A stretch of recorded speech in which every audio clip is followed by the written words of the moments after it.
Today I wanted to tell you a story about how I was kidnapped by two idiots in Russia when I was a kid. Hope you enjoy. I'm actually from Kamchatka Peninsula, from a really small town by the name of Vyelizovo, with a population only being under 40,000 people. I grew up planting potatoes and picking wild mushrooms and berries while being surrounded by beautiful mountains, active volcanoes, and grizzly bears.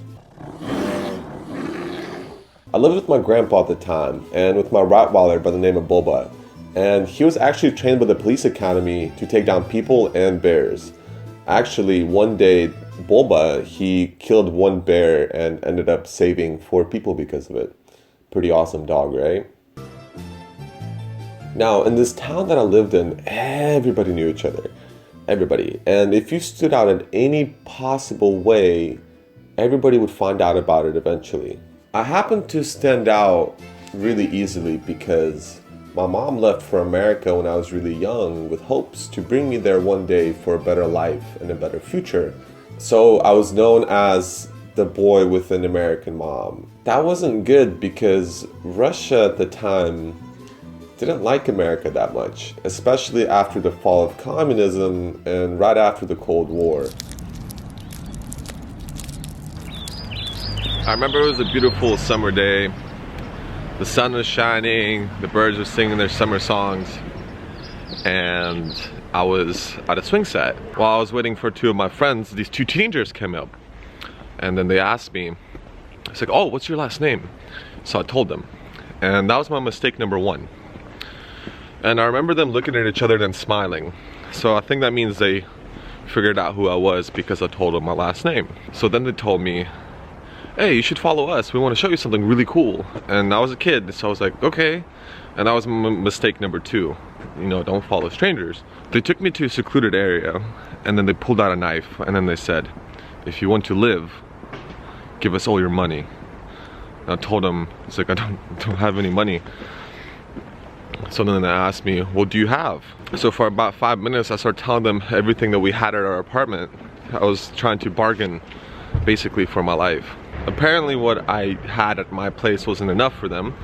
So then they asked me, was anybody home? So I told them, my grandpa's home. And that's where they made their first mistake, because they thought, oh, weak old grandpa can't do anything. So they told me to go get $1,000. And you know, again, they threatened me. They said, if you don't bring us $1,000, then we're gonna kill you. I remember I came home and then I told my grandpa I need $1,000. Immediately he started laughing at me. Then I was like, Grandpa, seriously, I need $1,000.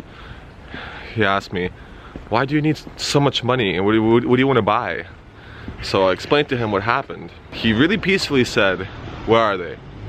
And so I pointed outside the window and showed him where they were. And that was their second mistake because they stuck around. So my grandpa, again, really peacefully said, sit down on the couch, don't look out that window, and do not go outside. Then all I heard was him grabbing his metal leash for our dog Boba. Remember the one that was trained and killed a bear? Well, he took the dog outside and just let go of the dog. And I've been bitten by him once, and he left 3 holes in my hand just from a single bite. So I can't even imagine what happened to those 2 guys, but they're alive, don't worry. He didn't kill them, lucky for them. You know, since it was a small town, word spread really quickly after that. Nobody ever fucked with me again after that because of the story that I just told you. So I just want to say thank you, Grandpa, for saving my life. And now I have a cool story to share on YouTube with my subscribers. But here's one little funny thing. I actually got in trouble after that for snitching. So I got punished for being a snitch.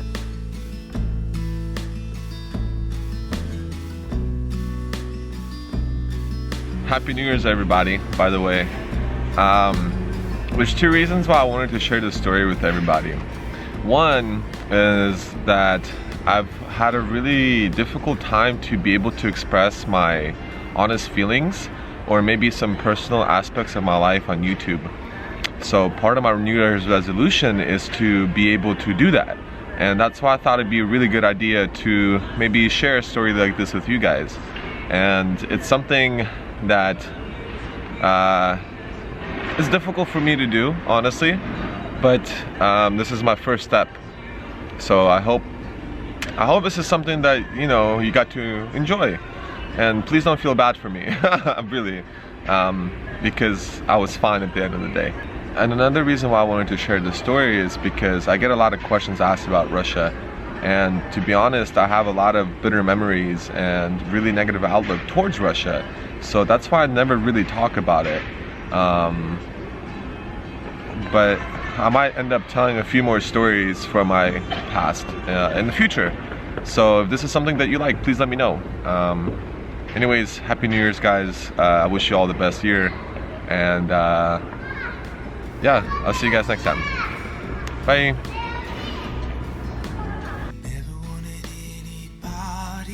It's Happy New Year. Do you want to say anything for subscribers? Okay. Happy New Year, and I want to be your sunshine.